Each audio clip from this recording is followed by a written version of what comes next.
উত্তৰকুছি হুবুনঘাটা ৩ নং গ্ৰুপডং বান্ধ কমিটি এই বান্ধটো আমি একেবাৰে সৰু অৱস্থাৰ পৰা আমি দেখিছোঁ। আমাৰ দেউতাহঁতে কয় একেবাৰে 1928 চনৰ পৰা তাৰমানে আৰম্ভ হৈছিল এই বান্ধটো। দ্বাৰাই আমি পানীখিনি বান্ধি নি খেতি পথাৰত ব্যৱহাৰ কৰোঁ। বানপানী হ'লে আমি ইয়াৰে জংঘলৰ পৰা গছ গছনি কাটি আমি 3 খুঁটি বান্ধো। 3 খুঁটি বান্ধি তাৰ ওপৰত আমি জংঘল এনেকৈ দি পেলাই পানী বান্ধো, বোল্ডাৰ দিওঁ।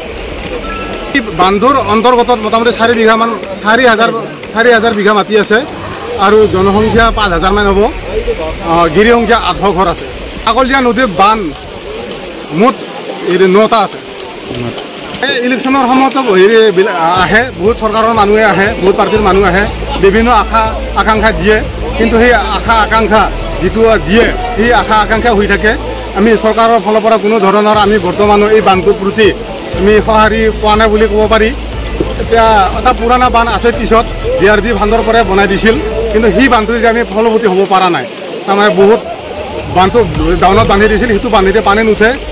বিনিময়ত আমি ৰাইজক আনি আৰু অস্থায়ী বান্ধ হিচাপে বান্ধি গছ গছনি কাটি বান্ধি আমি পানীখিনি নি খেতি পথাৰত ব্যৱহাৰ কৰি আছোঁ। খেতি পথাৰ ব্যৱহাৰ কৰাৰ লগতে গৰু ছাগলীক পানী খোৱাৰ পৰা পুখুৰীত পানী জমা কৰি ৰাখোঁ আৰু সেই পানীৰে আমি বাচন বৰ্তন ধুওঁ। আগতে তাৰমানে এই পানী দিয়ে খোৱা লোৱা ব্যৱহাৰ কৰা হৈছিল। বৰ্তমান BTC চৰকাৰ হোৱাৰ পৰা খোৱা পানীখিনি অলপ উন্নত ধৰণৰ আমি খাবলৈ পাইছোঁ। পানীৰ ক্ষেত্ৰত আমি চৰকাৰক আহ্বান জনাব বিচাৰিছোঁ যে বহুত চৰকাৰ আহিল, বহুত চৰকাৰ পাৰ হৈ গ'ল, আমাক কোনো ধৰণৰ তাৰমানে এনেকুৱা ভাল হেৰি দিয়া নাই বা পাম যি সেইটো আমি আশা কৰিব নোৱাৰোঁ। তথাপিও আমি এটা আহ্বান জনাইছোঁ চৰকাৰক।